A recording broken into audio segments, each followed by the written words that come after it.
জেতার আসল মজা তো তখনই যখন সবাই তোমার হারের অপেক্ষায় থাকে। মাঠে পরাজিত ব্যক্তি জিততে পারে, কিন্তু মনের দিক থেকে পরাজিত ব্যক্তি কখনো জিততে পারে না।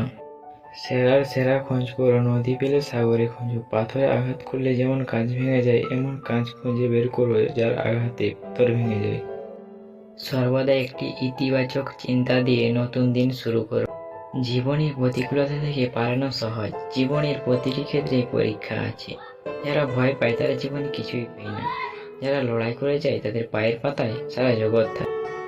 জ্ঞানী সে নয় যে ইটের জবাব পাথর দিয়ে দেয়, জ্ঞানী সে যে নিক্ষিপ্ত ইট দিয়ে ঘর তৈরি করে। চেষ্টা বন্ধ না করা পর্যন্ত কেউ তোমাকে হারাতে পারবে না।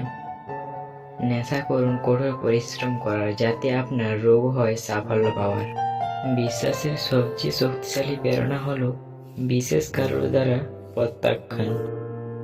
দুঃখের মধ্যে দিয়ে যেমন সুখের পরিচয় পাওয়া যায়, তেমনি পরাজয়ের মধ্যে দিয়ে জয়ের সূচনা হয়। তুমি যদি জীবনে ভিন্ন কিছু করতে চাও, তাহলে কখনোই ভিড়ের অংশীদারি হয় না, কারণ ভিড় সাহস দেয় কিন্তু পরিচয় কেড়ে নেয়। সাফল্যের সবচেয়ে বিশেষ বিষয় কি জানো? এটি তাদের প্রতি আকৃষ্ট হয় যারা কঠোর পরিশ্রম করে। যারা অপেক্ষা করে তারা ততটা পায় যতটা অন্যরা চেষ্টা না করে চলে যায়। তুমি যদি ব্যর্থতার দিকে মনোযোগ না দাও, তবে তুমি কখনোই সফলতা পাবে না। যে জিনিসগুলি তোমাকে চ্যালেঞ্জ করে, সেগুলিই তোমাকে চেঞ্জ করে।